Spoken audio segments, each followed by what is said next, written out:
Assalamualaikum warahmatullahi wabarakatuh. Halo semuanya, di sini aku dan saya Ezra balik lagi di channel Ezra Al-Fatah, channel yang biasa aja tapi banyak ilmunya.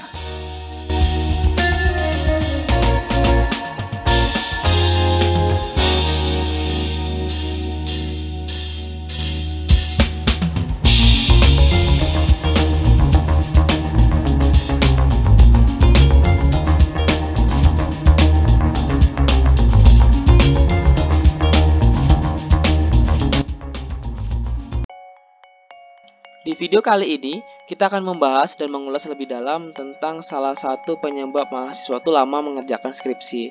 Nah, jadi begini teman-teman. Seringkali kita tuh bingung dalam menetapkan judul, kemudian kita bingung dalam menetapkan tujuan. Setelah itu kita bingung dalam menetapkan analisis data apa yang akan kita pakai atau akan kita gunakan. Nah, saya sudah punya contoh di sini. Contoh judulnya adalah analisis kepuasan dan strategi petani karet dalam memilih lembaga penyelenggara pasar lelang di Kabupaten Kuantan Sengingi. Nah, jadi gini, kita sudah punya judul nih. Ini terserah. Mungkin nanti akan saya buat juga video tentang bagaimana sih cara kita menentukan judul, gitu kan. Nah, jadi gini, kita sudah punya judul, tapi kita belum bisa atau kita belum memiliki tujuan. Kemudian kita belum memiliki analisis data. Nah, tapi ada beberapa hal yang harus teman-teman pahami adalah ketika teman-teman memilih judul tersebut, judul ini akan teman-teman jadikan skripsi, tentunya teman-teman sudah tahu atau sudah tergambar, oh kira-kira permasalahan yang ada di kabupaten tersebut atau di daerah tersebut itu apa. Itu pasti sudah tahu, saya yakin itu.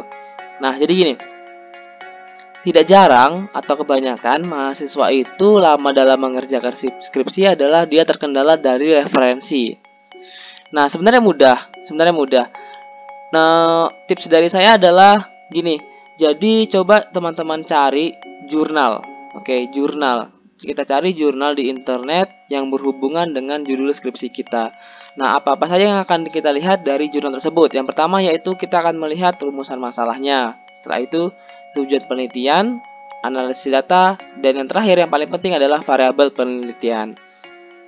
Nah, jadi kemudian ada pertanyaan baru lagi dong. Pertanyaan adalah kira-kira jurnal seperti apa yang akan kita gunakan? Kan begitu.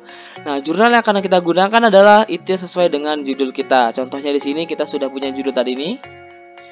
Nah, kemudian kira-kira apa sih judul atau jurnal yang bagaimana yang akan kita gunakan? Nah, jurnal yang akan kita gunakan adalah berkaitan dengan kepuasan. Ini satu nih, sudah saya tandain tentang kepuasan. Setelah itu yang tentang strategi. Ini dia strategi. Kemudian tentang lembaga atau kelembagaan juga boleh. Nah, kemudian tentang pasar lelang. Nah, di pasar lelang ini juga teman-teman boleh mencari tentang pemasaran. Oke, jurnal tentang pemasaran. Ini adalah contoh jurnal yang sudah sesuai dengan judul skripsi tadi. Nah, yang pertama kita harus lihat adalah kita melihat tujuannya. Biasanya tujuan dari sini. Oke, ini dia. Nih, tujuan penelitian ini yang pertama untuk mengetahui atribut. Setelah itu penilaian tingkat kinerja dan tingkat kepentingan. Nah, kemudian kita lihat di bagian metode penelitiannya. Metode penelitiannya. Oke, ini di analisis data. Yang pertama dia menggunakan IPA. Setelah itu dia menggunakan CSI. Nah, itu jurnal untuk kepuasan. Kemudian kita lihat di bagian strategi. Ini di strategi.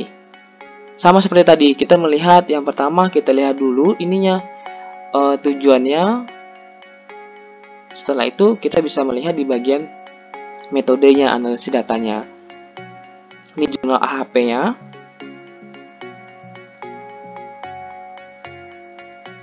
Oke, jadi jurnal AHP-nya sama seperti tadi. Kita melihat di bagian rumusan masalah. Dan di bagian tujuan, setelah itu kita lihat metodenya. Nah, tapi ada yang harus teman-teman pertimbangin, yaitu kita harus melihat variabel penelitian. Variabel penelitian yang digunakan oleh peneliti tersebut, itu kalau memang sesuai dengan keadaan daerah penelitian kita gunakan. Nah, seringkali biasanya ada juga orang lain yang menggunakan buku atau teori-teori buku untuk dijadikan sebagai variabel penelitian. Tapi saran saya tuh biasanya lebih baik kita menggunakan jurnal. Karena apa? Karena jurnal itu dia sudah pernah diteliti oleh orang Jadi benar-benar dia sudah pernah dilakukan penelitiannya. Kalau kita rasa jurnal itu sudah cukup, silakan teman-teman simpan dalam satu folder. Jadi nanti jurnal itu akan kita pakai lagi di bagian bab 4. Kita akan membahas di bagian bab 4. Itu seperti permasalahan pertama ini akan kita bahas dan akan kita perkuat dari jurnal tersebut. Nah, mungkin itu saja dulu untuk video kali ini. Bagi teman-teman yang memiliki pertanyaan seputar skripsi, silakan tinggalkan di kolom komentar. Sewaktu-waktu kalau saya ada waktu akan saya bahas lagi menggunakan video seperti ini. Terima kasih buat teman-teman semua. Jangan lupa tetap semangat dalam mengerjakan skripsi. Assalamualaikum warahmatullahi wabarakatuh.